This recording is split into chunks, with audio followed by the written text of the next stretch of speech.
Olá a todos, sejam muito bem-vindos ao Anamnese Podcast. E hoje eu tenho um episódio muito especial. Tenho o prazer de falar com o meu amigo aqui, um português brasileiro, vamos dizer assim, João Brito. O João é do segmento de franchise, ele é um dos diretores do Grupo Bittencourt, que é uma empresa que tem alta relevância aí nesse segmento e tem ajudado ao longo de 40 anos no Brasil, grandes marcas a se conectarem com o público brasileiro. E a gente quer fazer essa conexão para vocês e falar um pouco a respeito do segmento dos negócios de saúde, o quanto eles podem ser multiplicados através desse modelo de franquias. João, obrigado e bem-vindo ao Anamnese Podcast. Adriano, é um prazer estar aqui. Obrigado aí pelo convite. Espero poder contribuir bastante aí com esse aprendizado também. João, tenho dúvida, né? Tanto tempo de carreira, depois a gente vai disponibilizar no link da gravação os contatos do João para quem quiser se conectar com ele, quem quiser olhar e entender como expandir o seu modelo de negócio. Mas o João tem uma relevância muito grande, né? Como eu já comentei, ajudando grandes marcas aí a se estruturar no Brasil. João, eu queria que você comentasse um pouco do tamanho desse mercado, né? E como que ele vem se desempenhando ao longo dos últimos acontecimentos que a gente teve aí, seja de pandemia, de reconstrução de negócios, muitos sofreram negócios físicos, esse momento que a gente também vê bastante tecnologia acelerando os negócios, né? Muita coisa disruptiva sendo colocada na mesa e mudando os negócios tradicionais, mas dá um pouco desse panorama do mercado brasileiro hoje, como ele está. Bem, Adriano, acho que o mercado de franchising no Brasil, um pouco à semelhança de vários outros mercados, sofreu bastante durante a pandemia, tá? Então nós vimos empresas, negócios de franqueados sofrendo bastante. Nós temos relatos de algumas franqueadoras que apoiaram muito esses franqueados nesse momento de pandemia, reduzindo royalties ou até mesmo zerando alguns royalties para poder compensar o franqueado durante esse momento. Mas foi um mercado que se recompôs. Hoje está com um faturamento próximo a 211 bi de reais. Tá? Então teve um crescimento de 14% relativamente ao ano 2021. Isso números de 22, tá? Que ainda não fecharam 23, então números de 22. Aumentando aqui, chegando e na verdade superando o pré-pandemia. Então estamos com um crescimento bem expressivo em termos de faturamento de franchising, como todo o compilar das redes de franquias. Hoje, no Brasil, o Brasil hoje é o terceiro maior país do mundo em franchising, em termos do número de franqueadoras. Legal. Tá, aproximadamente 3.100 franqueadoras hoje presentes no Brasil. Primeiro Estados Unidos? Primeiro China, Estados Unidos, Brasil. Legal. Coreia do Sul, Brasil andam assim taco a taco, então entre terceiro e quarto lugar. Mas em número de franqueados, nós somos o sexto. O que significa que, apesar de sermos o terceiro em termos de franqueadoras, ainda tem muito para maturar em termos de franqueado. E nas franqueadoras, em média, cada franqueadora no Brasil tem 60 unidades. Se formos ver nos Estados Unidos, são cerca de 200 unidades. Ou seja, há muito para maturar, para fazer, para melhorar o sistema de franchising como um todo. Legal. E eu descobri uma coisa interessante ao seu respeito quando a gente estava combinando para gravar esse episódio, que os seus pais são médicos, né?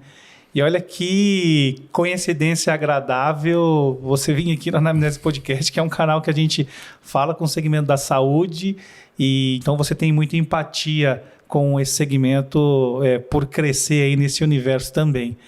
João, vamos lá. Olhando para o Brasil e olhando para a área da saúde, quais são, acho que de uma maneira bem objetiva, as vantagens e as desvantagens de se expandir um negócio, seja uma clínica, seja uma rede de atendimento, enfim, através do modelo de franquias.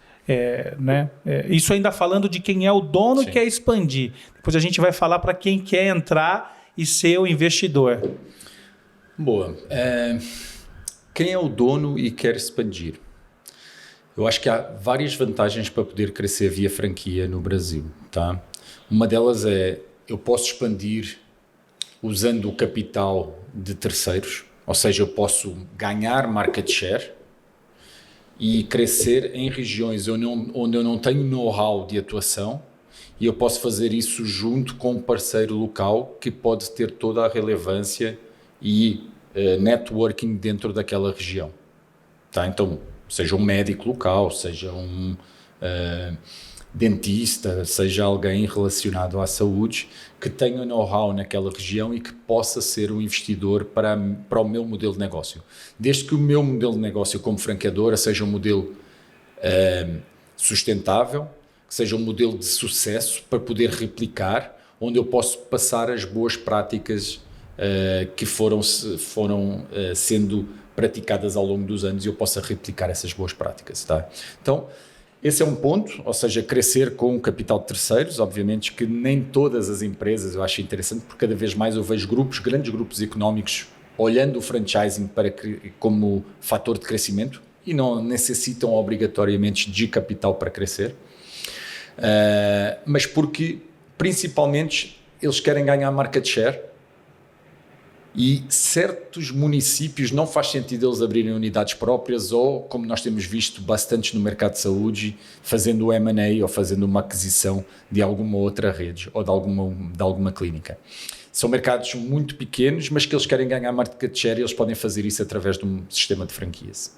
Tá? Então, estamos vendo alguns grupos económicos se movimentando nesse sentido, olhando esses municípios menores para poder crescer via franquia. E eu acho super interessante, até porque são modelos bem rentáveis. Legal. E eu acho que existe bastante, quando a gente olha para o segmento da saúde, a gente estava falando isso com as câmeras desligadas um pouco, as complexidades dos protocolos, de toda a legislação que é exigida para se operar em um negócio de saúde também. E acho que tem uma preocupação de alguns modelos de negócio, algumas clínicas, seja clínica de vacina, ou seja uma farmácia, o que quer que seja nesse segmento da saúde, o olhar do dono que construiu essa prática, ele tem muito receio de perder a qualidade ou perder aquele cuidado que ele tem quando se torna um modelo replicável. Isso é verdade? É verdade. O receio, ele existe. E eu acho que ele é um receio verídico, tá? Por quê? Porque você está descentralizando esse poder. Como é que então as franqueadoras elas fazem com que essa padronização aconteça? É fundamental que essas franqueadoras elas tenham uma estrutura de gestão, onde elas primeiro dão o know-how, seja os protocolos clínicos, seja os processos, etc., que eles querem replicar. Isso normalmente é feito através de manuais ou através de treinamento em cima de manuais, tá? Onde é transferido esse know-how e depois precisa ter uma estrutura organizacional para dar suportes e, ao mesmo tempo, fazer auditoria para que entendam se esses protocolos são ou não efetuados ou esses processos são ou não efetuados. E muitas vezes com tecnologia apoiando, tá? E nós temos visto isso nos grandes grupos económicos com quem nós trabalhamos, que a tecnologia é super relevante para poder ter controle sobre os processos e sobre os protocolos médicos, tá? Então, isso é um receio que existe e ele é um receio importante, mas que hoje, através de tecnologia, nós conseguimos fazer e através de pessoas conseguimos fazer essa auditoria e esse acompanhamento. Ou seja, eu não preciso morrer com esse medo, ele pode ser neutralizado através desse processo, né? Esse processo de controle, de gestão, de auditoria, ele neutraliza, ele não elimina, mas ele neutraliza parte desse risco quando você se propõe. Porque eu, às vezes, conversando dentro do segmento da saúde com vários amigos, médicos, donos de clínicas, laboratórios, tem esse medo, ao mesmo tempo, quando você abre o seu know-how, você tem que estar disposto a cuidar desse seu parceiro para que, não só a título de cobrança, mas a título de orientação, como é que ele mantém o negócio que você ali construiu esse know-how, né? Perfeito. Adriano, nós vimos isso acontecendo e eu acho que de uma forma no início não tão bem estruturada, mas hoje com grandes redes no setor de odontologia, tá? Hoje você tem uma Odonto Company com 1000 e qualquer coisa unidades, até tirei essa informação, mas tem aproximadamente aqui, uma Odonto Company tem aproximadamente 1000 e qualquer coisa unidades, tá? E isso faz com que no setor de odontologia nós vimos isso no passado. Nós ajudámos várias empresas de odontologia a se estruturarem como franchising. Legal.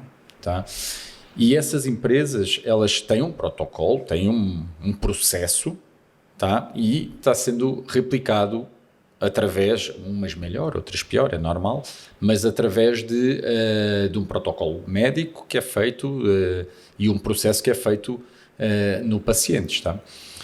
As clínicas médicas começam agora, depois veio as clínicas populares e tudo mais, mas que deu uma democratização nesse franchising.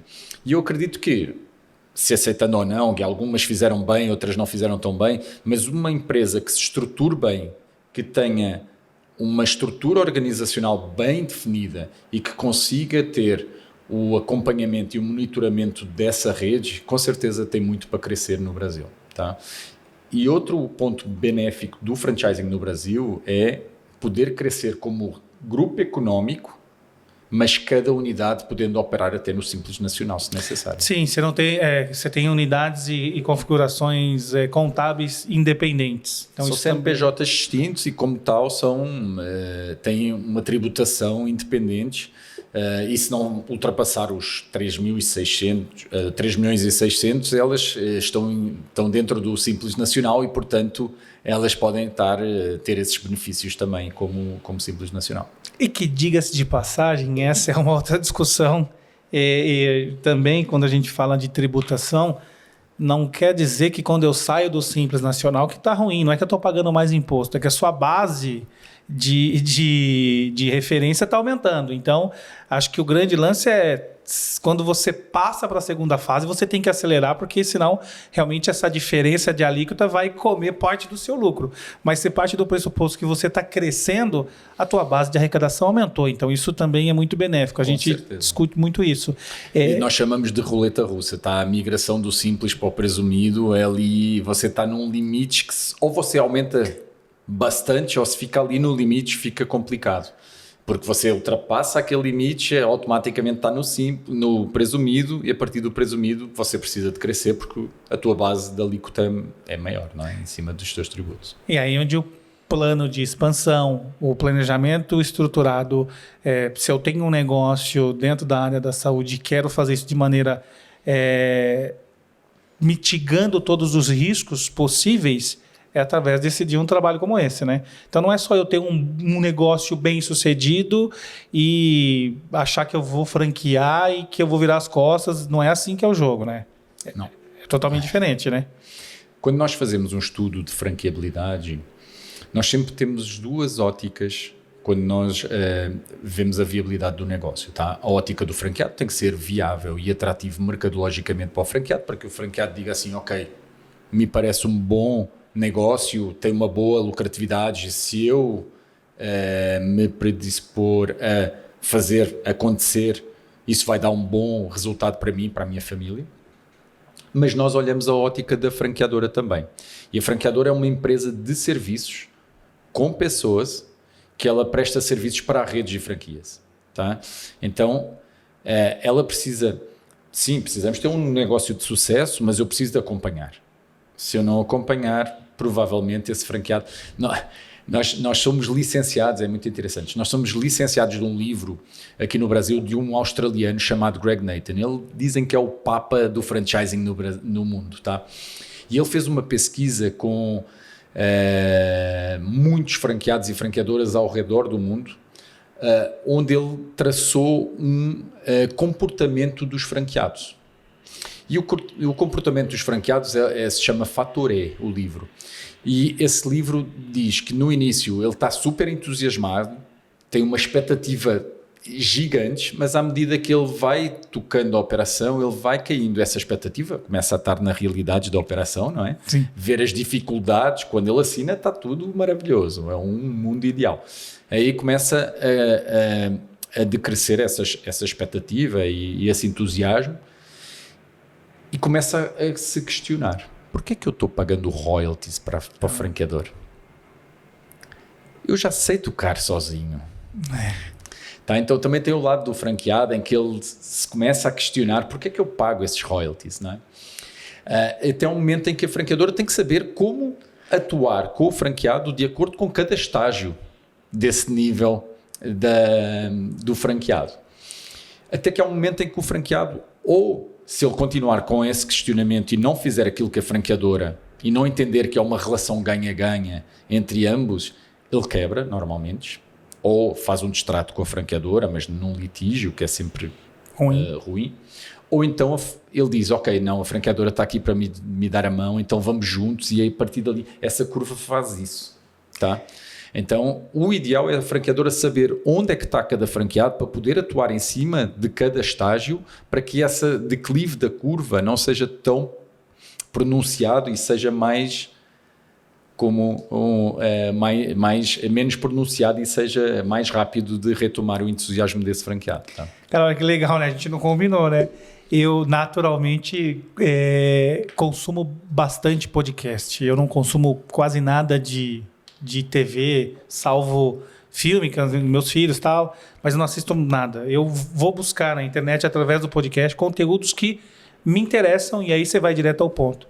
E eu ouvi um podcast do Semenzato falando exatamente isso. Né? Ele tem um grupo muito grande e ele fala, bom, o camarada entra no jogo e a hora que ele começa a entender, ele já se sente maduro o suficiente para querer pular do barco, esquece da transferência de know-how, esquece da inteligência coletiva. Porque no final das contas, a franqueadora... ela tem inteligência coletiva. E esse franqueado que vem com esse gás que você está falando no começo do negócio, ele vai oxigenar, ele vai trazer ideias novas, ele vai peitar aquilo que todo mundo acha que não pode ser peitado, porque ele vem ali disruptivo e tal, e acho que isso constrói uma inteligência coletiva.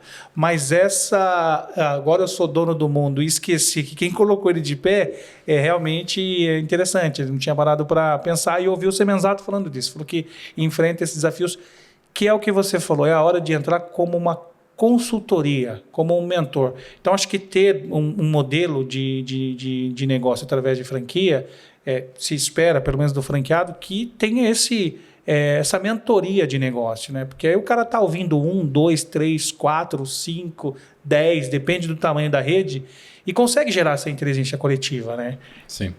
É assim, Adriano, eu tenho visto muitas franqueadoras que algumas delas até perdem... O negócio de franquias, ser uma franqueadora, é interessante tanto para o franqueado como para a própria franqueadora. Em termos monetários, para a franqueadora é interessante. Para o franqueado, nós conhecemos muitos franqueados hoje muito bem de vida, muito realizados, economicamente, profissionalmente, grandes franqueados. Tá? Então, hoje, grandes grupos económicos são franqueados profissionais de várias marcas. Nós conhecemos vários que hoje são... maiores que muitas franqueadoras no Brasil, tá? Então, normalmente é um bom negócio tanto para uma franqueadora, que passa a crescer através de terceiros com o know-how que ela transmite para esses terceiros, mas também muito bom para o franqueado. Então, a franqueadora, esse negócio para a franqueadora, ele é muito importante, é que a franqueadora não perca. O que eu quero dizer é, a franqueadora, como ela passa a ser só franqueadora, ela tem que saber operar também, para poder continuar inovando e capacitando os franqueados, dando essa mentoria sobre o negócio. Porque depois o franqueado parece que sabe mais do que a própria franqueadora. Você tem que estar com a mão na massa. Se você tem não que tiver saber no jogo... como responder, não é? Senão o franqueado faz questões e a franqueadora não sabe responder a essas questões. Tá? Então nós conhecemos... algumas franqueadoras nos Estados Unidos que são pure players, como eles chamam. Pure players é que não têm qualquer unidade própria. É tudo franquia. Tá? E nós nos perguntamos, ok, mas se o franqueado faz uma questão sobre um processo, sobre uma atividade, etc., a franqueadora não tem nenhuma unidade para poder sentir a dor, né? Sentir a dor e transmitir essa dor e a resolução do problema para esse franqueado fica difícil. Então, nós acreditamos bastante, primeiro, ter um modelo de negócio testado, perfeito, de sucesso. Depois disso, aí sim, fazer uma formatação de franquia. Perfeito. Para começar a fazer o lançamento dessa franquia. Perfeito. Tá? A ir ao mercado, apresentar o que é o modelo de negócio, a viabilidade, etc. E a partir dali começar a se estruturar como uma empresa franqueadora. Ter processos na área de vendas, na área de consultoria de campo, na área de treinamento, na área de finanças. Se uma franquia que precisa de compras, na área de compras para apoiar o franqueado. Então, estar tudo muito bem estruturado para poder transmitir todo esse know-how e o acompanhamento ao franqueado ao longo do tempo. E depois você tem que entender que o franqueado, ele tem estágios, como eu falei, não é? Perfeito. No início, ele é um franqueado operador.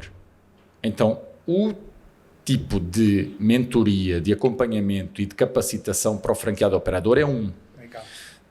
Passados 3 anos, esse cara já só para operar a unidade de olhos fechados. Então você não precisa, não tem que dar o treinamento de operação para esse cara, não é? Você tem que dar um treinamento de gestão, soft skills, que nós falámos um pouquinho antes, aí soft skills, então liderança, pessoas, etc. Para quê? Para que você saiba qual é o momento em que você pode vender uma segunda franquia para esse franqueado. Perfeito. Que ele está pronto para ter essa segunda franquia. Então são momentos diferentes, nem todas as franqueadoras têm essa visão de trilha, tá? De acompanhamento, gestão e capacitação dos franqueados ao longo do tempo. Legal, vamos fazer vamos recapitular aqui. Então eu tenho um negócio que eu avalio ele, né, sei lá, quando alguém te procura, né, uma cliente te procura, então faz uma avaliação do negócio, do quanto esse negócio é de sucesso, depois faz a formatação, que é toda a preparação estrutural para se tornar uma franquia, e depois você passa para o processo de captação e etc. dos empreendedores. E tem uma pergunta aqui, que para eu não perder ela, que ela está na minha cabeça, que você acabou de falar uma coisa legal, que é: beleza, eu sou médico, dentista, profissional, segmento da saúde, indústria farmacêutica, e entrei no modelo. No segundo momento, eu passo a ser treinado como não o operador, que é verdade o que você falou, o pico da motivação está na operação. Depois eu passo a ser treinado como um multiplicador do meu negócio, ou seja, para que eu tenha também liberdade de tempo para poder operar, gerindo o meu negócio e tendo espaço para fazer outras coisas. Que aí você vai avaliar o momento de vender a segunda franquia para esse franqueado. Hoje, não sei se você tem esse dado, das franquias no Brasil, quantos % elas estão na mão desse franqueado ou são novos? Ou seja, eu tenho uma franquia ou eu tenho mais de 2? Quantos % representa a venda? Boa, não tenho esse dado aqui na ponta do lápis, mas eu acredito que hoje 80% das franquias são novas franquias. Tá? Mas o jogo está mudando, tá bom? O jogo está mudando, cada vez mais nós vemos um perfil de franqueado profissional. Legal. Tá bom? Eu sei que nos Estados Unidos, até porque eu fiz um estudo sobre os Estados Unidos, 40% de todas as franquias vendidas nos Estados Unidos são para franqueados atuais da rede. Tá? Que faz muito sentido com o que a gente acabou de falar. E eles têm isso muito estruturado. Todos os anos nós vamos para uma convenção chamada IFA, que é a International Franchise Association. Eles fazem uma convenção, teve esse ano, 4.100 pessoas participaram dessa convenção. Que é o maior evento global, né? Maior evento global de franchising. E lá, eu tive esse estudo lá. Lá, então, 40% dessas franquias são vendidas para franqueados dentro da rede e os demais são novos franqueados. Tá?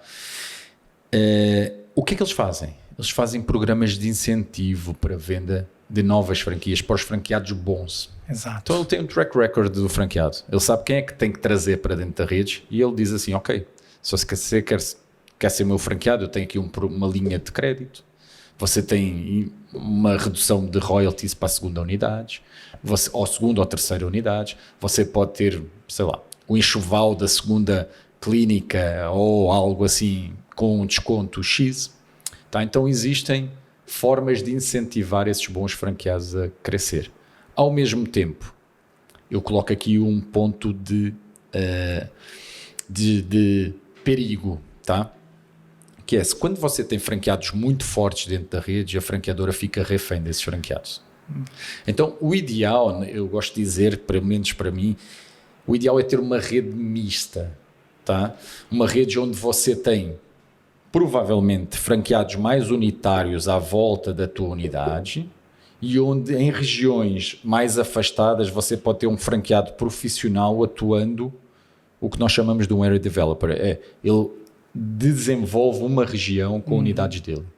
Desenvolve outra região, outro franqueado, abre 10, 15 unidades naquela região. Vamos imaginar, daqui de São Paulo para Manaus, para a Amazónia, para o Pará. Você pode fazer isso através de area developers. Enquanto aqui você tem os franqueados unitários onde você consegue dar um maior controle. Tá?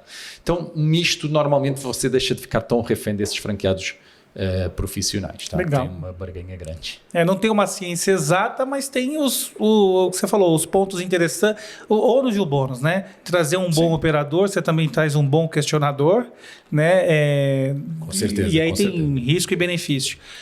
João, e tem um outro ponto que você trouxe aqui. Então, a gente fez todo esse processo. Claro que o custo fixo operacional de cada modelo de negócio é subjetivo, não dá para a gente pôr na mesa aqui. Mas pensando também o seguinte, quando eu me propor, né, vamos supor, eu tenho um modelo de negócio e eu quero tornar ele escalável através do investimento do terceiro, que é o que a gente falou que é algo bem legal, não depende do meu capital e sim de parceiros, o quanto eu começo a pensar em unidades, porque eu vou ter que me profissionalizar para dar esse suporte e essa estrutura vai me custar.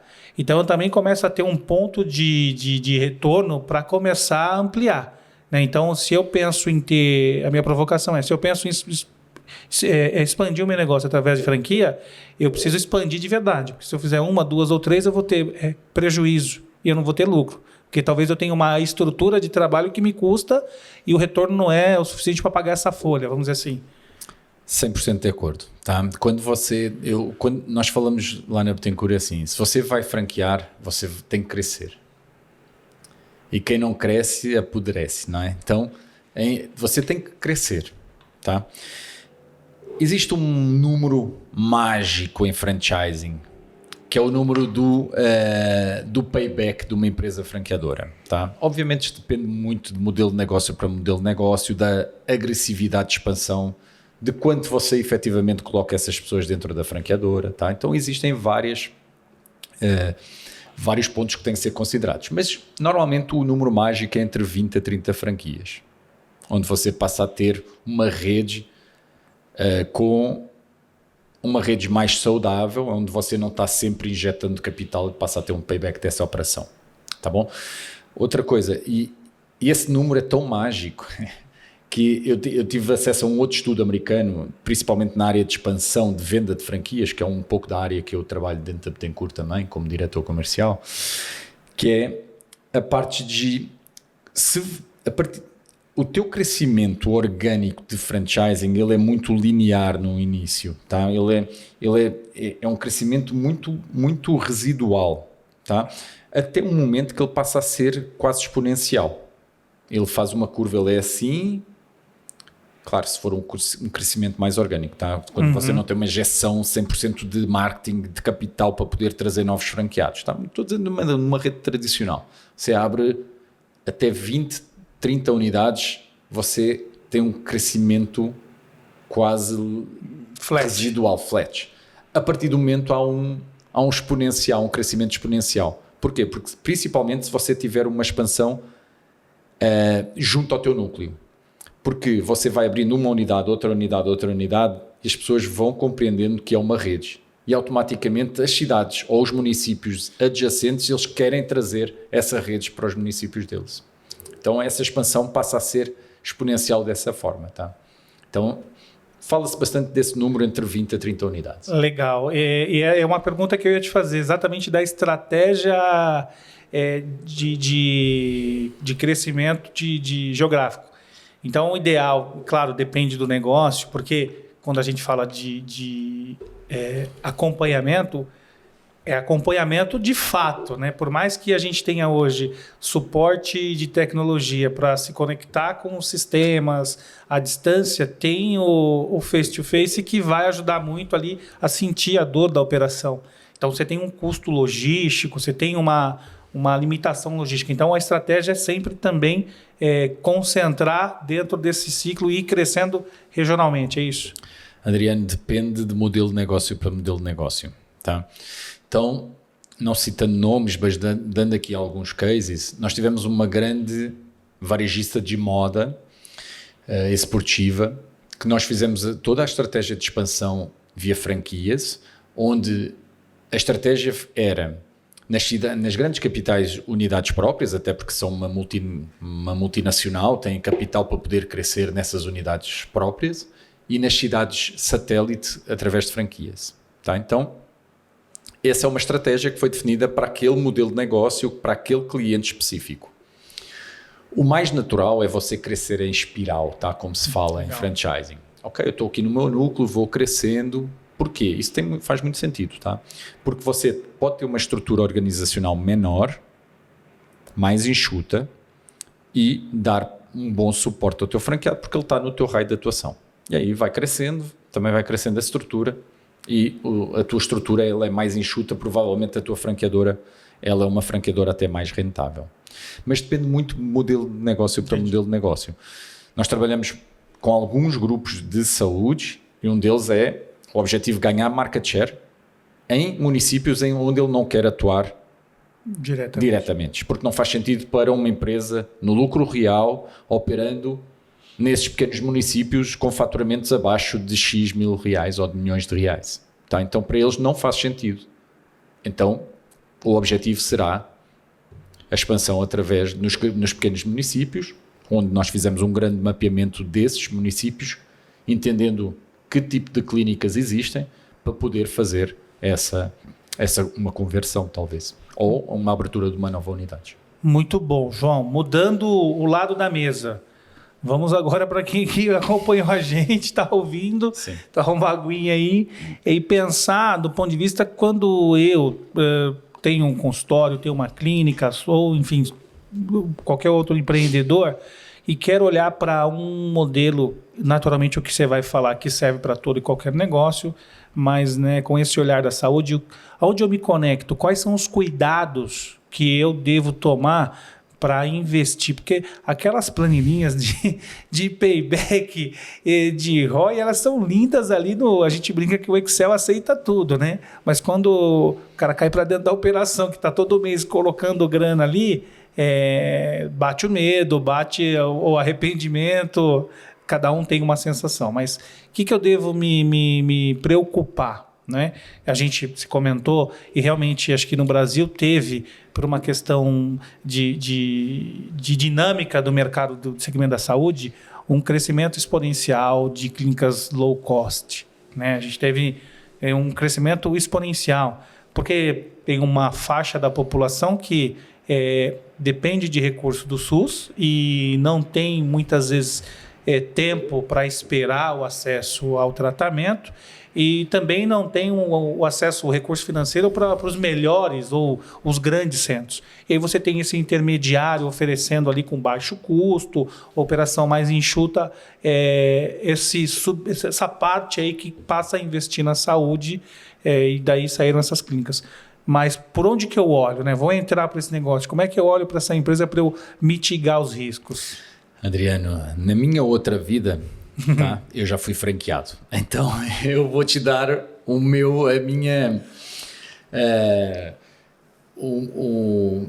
a minha visão pessoal. Tá? Eu fui franqueado em Portugal de uma rede brasileira. Tá? Eu amava, eu ia para o Rio de Janeiro. Gostar de brasileiro assim lá longe. Aí eu ia de férias para o Rio de Janeiro, eu amava aquela rede, aquela marca, etc. Disse, vou ter que ter essa marca em Portugal, e eu fui franqueado em Portugal. Eu acho que eu fiz todos os erros possíveis, tá? Principal erro, não fazer uma boa due diligence. E o que é que eu quero dizer com isso? Entender o que é aquele modelo de negócio, o que é que isso implica. Ponto número 2. No Brasil, você é obrigado a entregar uma circular de oferta de franquia. Na circular de oferta de franquia é um documento que o franqueado fica em posse durante 10 dias, a lei obriga, antes de poder assinar qualquer contrato. Ela tem a descrição do modelo de negócio. Em Portugal nós não temos isso, por exemplo. Tem a descrição do modelo de negócio, tem o perfil do franqueado que a franqueadora quer trazer para dentro da rede e principalmente tem a relação dos franqueados atuais e franqueados passados que podem ter fechado daquela rede. É obrigada a ter esses franqueados, essa listagem atualizada. Então você tem tudo para fazer a sua due diligence. Ligar para qualquer franqueado, entender o que é o modelo de negócio. É interessante, não é interessante? Está dando dinheiro, não está? A franqueadora te dá bom suporte, não dá? O que é isso que nós estamos falando? Tá? Então, no Brasil você tem um instrumento chamado Circular de Oferta de Franquia, serve principalmente para apoiar o franqueado nessa tomada de decisão. Tá? Então o primeiro ponto é 100% olhar a Circular de Oferta de Franquia, entender, ligar para os franqueados atuais, franqueados que provavelmente repassaram ou venderam ou fecharam as portas, o porquê, para poder tomar essa decisão. O outro ponto é, preciso de ter 100% do capital disponível para poder colocar nessa operação. O franqueador me falou... Assim, a franqueadora pode... Acho que um dos pontos fundamentais é que a franqueadora tem que ser clara naquilo que ela quer pelo franqueado. Ou seja, o franqueado precisa ter 500 mil reais? Sim. Para quê? Para montar a clínica? Disponíveis para investimento, não depender desse recurso, né? Exatamente. Disponível para investimento, em conta, para poder investir. Isso é fundamental. E capital de giro para tocar a operação. Tá? Então, muita gente tem o capital só para montar e não tem o capital de giro. No segundo mês, já está com a corda na garganta. Então, é fundamental ter pelo menos essa reserva para poder tocar a operação, porque a operação tem altos e baixos, não é? Tem sazonalidades, depende de quando você for abrir a unidade. Então, tem vários aspectos, ou mercadológicas, que nós não estamos contando e é necessário ter esse ponto bem definido. Outra coisa que nós fazemos quando nós procuramos franqueados, e é importante, é definir expectativas ou alinhar expectativas. Qual é a expectativa que o franqueado tem em se tornar um franqueado? É trabalhar menos? Talvez franquia não seja o caminho, pelo menos num primeiro estágio. Claro que depois vai crescendo, vai abrindo novas unidades e pode ter uma boa qualidade de vida e tudo mais, tendo uma estrutura gerenciando essas unidades. Mas no início é operacional, você tem que estar lá, tem que operacionalizar, gerenciar, etc. um modelo de negócio, tem que estar certo. Se o olho do dono é que engorda o gado, você tem que estar lá, basicamente. Não é? Então eu diria que é alinhar expectativas, ter o capital para investimento, com fôlego, e fazer uma boa due diligence de quem é aquela franqueadora. Porque, infelizmente, temos franqueadoras de tudo, não é? E tem um ponto que também acho que é importante ter claro, né? Por exemplo, eu sempre faço analogia, porque a gente está num canal aqui do segmento do ecossistema da saúde, e, de repente, eu tenho o meu consultório, eu tenho a minha prática clínica, eu tenho o meu modelo de atendimento. E eu também preciso entender que quando eu entro para um modelo de franqueado, você tem um protocolo para seguir também. Então, também acho que é importante entender, até onde eu sei, a gente não pode sair fazendo do jeito que você acha que tem que fazer por fazer. Você tem que implementar a cartilha, claro, discutir com o seu franqueador ali uma mudança, uma observação, mas também ter claro que você não vai mudar a regra do jogo. Você tem que operar dentro da circular ali que foi oferecida e foi estruturado o negócio, né? Sim. Normalmente isso acontece com franquias de conversão. Ou seja, eu tenho um consultório e eu vou migrar para aquela marca porque aquela marca me dá tecnologia, me dá acesso a fornecedores com uma margem melhor. Então, por vários motivos, até mesmo por motivos mercadológicos. Eu estou aqui sozinho e está essa marca me rodeando e eu posso ser essa pessoa, aquela franquia naquela região. Você tem que seguir os processos que a franqueadora estabelece. Tá? Isso aí faz parte. Claro, tem franqueadoras que dão mais ou menos suportes, mas você deveria seguir os processos daquela franqueadora, porque aqueles são os processos que deram certo para aquela franqueadora chegar naquele estágio e por isso é que você quer converter para aquela franquia. Então, seguir os processos é importante. Agora, uma franqueadora, ela também tem que estar estruturada para receber as opiniões, os cases de sucesso dos franqueados. Isso pode ser feito através de comitês setoriais. Tá? Então, franqueadoras bem estruturadas passam a ter comitês setoriais, que pode ser de procedimentos, de produto, de marketing, de inovação, em que o franqueado ele contribui para a franqueadora, para a rede como um todo. Tá? Eu diria que o franchising ele é colaborativo, 100%. A franqueadora ela passa para o franqueado, mas depois o franqueado devolve para a franqueadora e para a rede como um todo. Retroalimenta o sistema, né? Tem que ser uma inteligência coletiva. Eu falo isso porque acho que tem muito disso, né? Quando você fala dos protocolos, tem lá o POP, né? Que é o procedimento operacional padrão. Esse é a fórmula que deu certo, né? E a gente vê muito disso, porque muitas vezes pequenos negócios ou médios negócios de saúde, eles enfrentam muitos desafios de infraestrutura de negócio.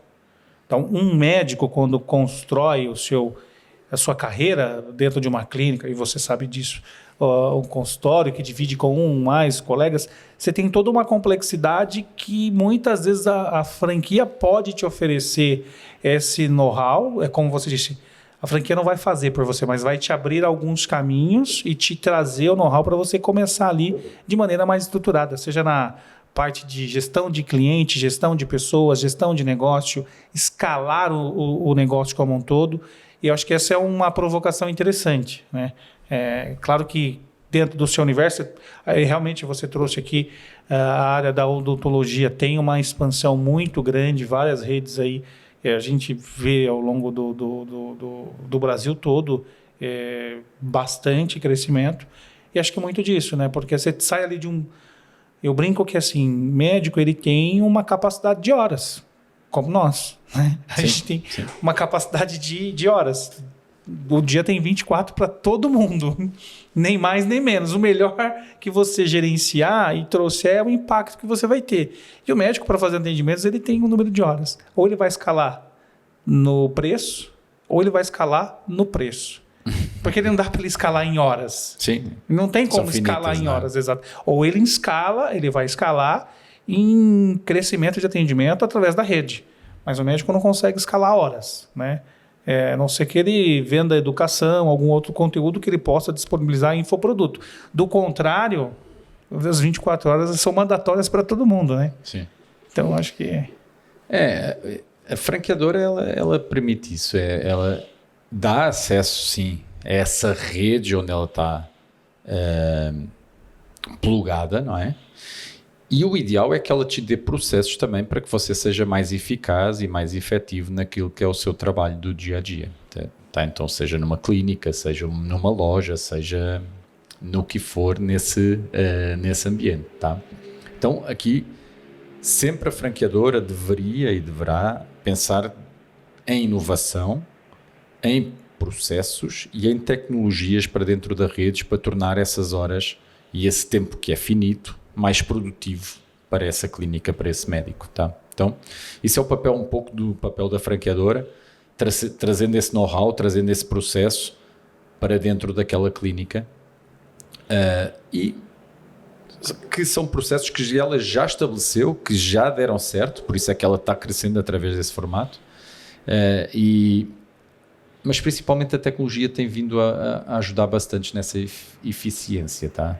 Então nós acreditamos muito que a tecnologia atrelada ao processo, ela ajuda bastante na eficiência do dia a dia do médico, por exemplo. Exato. E médios negócios também, se estiverem passando por esse momento que você trouxe aí, que é onde eu saio do simples, entro na outra categoria e eu tenho que expandir, como é que é? O capital do terceiro é uma estratégia, ganhar market share, tornar sua marca mais conhecida. Existe risco, sim, quando você transfere o seu know-how e põe a sua marca na mão de alguém. Mas tudo na vida tem risco. Não é verdade? Então, acho que a gente tem vários pontos de conversão para o negócio crescer através do modelo de franquias. A gente vê, não é um mercado, como você comentou, que ainda tem uma expansão muito grande no Brasil, e o segmento da saúde também acredito que tem um desafio quando a gente fala de saúde, de escalar procedimento. A gente lida com atendimento humano, então tem muita mitigação de risco envolvida, mas a gente pode ampliar o sistema de saúde privado, seja o low cost. Eu acho que o low cost foi um grande movimento positivo, ou seja, eu ofereço saúde ao preço mais acessível para a população que não tinha. Então ele estava entre o linear do SUS e de ter uma operação premium, tem um plano premium. Ele não tem um plano e ele tem um on demand. Então ele vai ali, busca um atendimento rápido, resolve um problema ou faz um diagnóstico, faz um check-up, e isso se tornou mais acessível. Então acho que a provocação é que o modelo de franquia ele pode sim potencializar o segmento da saúde aí, através das construções. E outras provocações que a gente estava falando aqui. Também tem as grandes corporações, né? Sem dúvida. Como é que você falou? Quem não cresce, apodrece. Então, olhar para o seu negócio e entender a expansão, como é que está. Porque eu acho que aí tem aí uma provocação de mercado. Adriano, eu estava analisando aqui, antes de nós conversarmos, o setor de beleza, bem-estar e saúde em franchising cresceu 21% desde o ano anterior. Tá? Então, um crescimento bem expressivo. Óbvio, nós sabemos que beleza é bem amplo esse setor, não é? De beleza, bem-estar e saúde. Mas cada vez mais nós, Bittencourt, que são 40 anos, mais de 3 mil projetos, e trabalhamos com as grandes corporações e também com empresas menores que têm esse objetivo e têm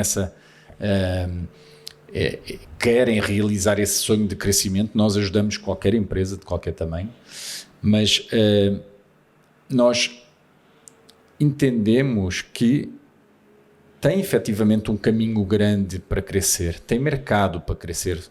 Acho que no Brasil o único setor que mais cresceu para além do da saúde foi o de hotelaria, turismo, tá? Porque pós-pandemia decolou, obviamente. Mas beleza, bem-estar e saúde, 21% de crescimento.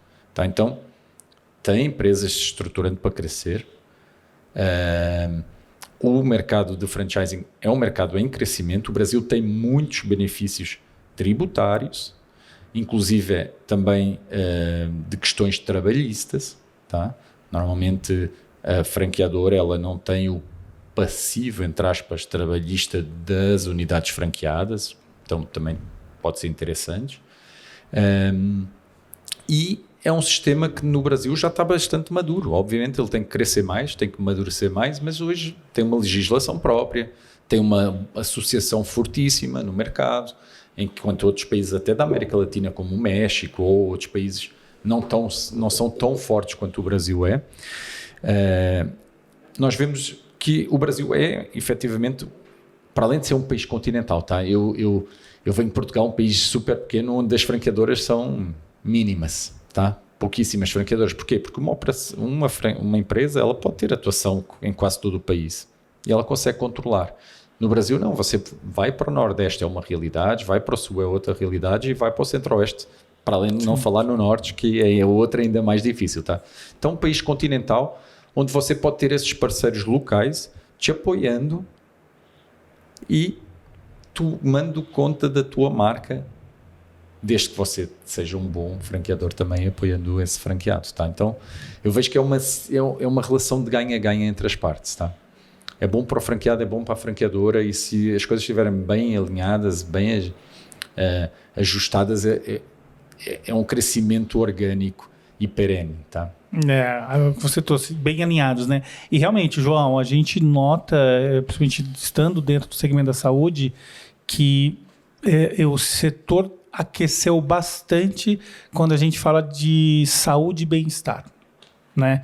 Então, saúde emocional, beleza, autocuidado, prática de exercício físico. Então, várias atividades elas cresceram bastante. A pandemia desencadeou ou a pandemia revelou algumas necessidades das quais a gente não estava olhando e passou a ter um holofote agora muito maior. Então, esse mercado de bem-estar, ele é bem amplo, sim, mas ele está ligado diretamente ao autocuidado, à saúde, e que vai impactar como um todo. Então, hábito de vida, as doenças que são relacionadas ao nosso hábito, alimentação, cuidado, enfim. Então, isso realmente é interessante. Acho que tem uma infinidade de questões aí que a gente pode levantar.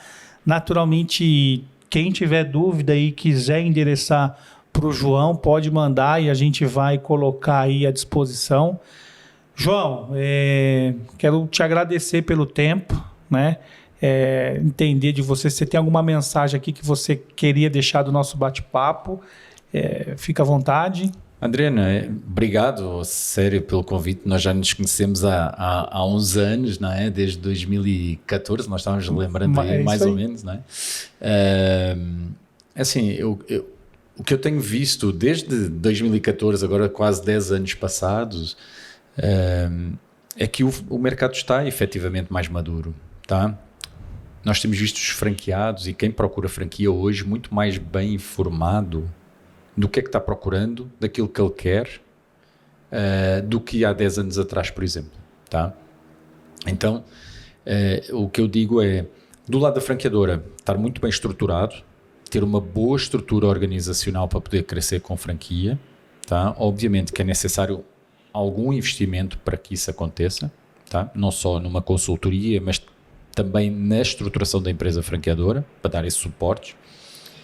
E do lado do franqueado, fazer muito bem o trabalho de casa, entender muito bem onde está colocando o dinheiro, porque não deixa de ser um investimento. E tem hoje no mercado franquias muito interessantes, tá? Muito interessantes, com muito boa estrutura e com lucratividades interessantes, tá? Então, claro, não são mega cenas, nenhuma franquia é uma mega cena, então se alguém disser para vocês que vai ganhar milhões e milhões, é preciso ter cuidado, mas trabalhando bem, trabalhando direito, dentro dos processos da franqueadora, se for uma franqueadora com procedimentos, protocolos estruturados e de sucesso, com certeza é um modelo ganha-ganha para ambas as partes. Muito bom, João. Obrigado pelo seu tempo. O João é um patrocinador do Anamnese Podcast, né? Porque vem aqui, dedica o seu conhecimento, divide conosco, com a nossa audiência. Então, muito bom ter você por aqui. Muito obrigado aí por esse bate-papo. E a gente se vê aí até o próximo episódio. Adriana, obrigado a você e boa noite para todos. Tamo junto. Obrigado.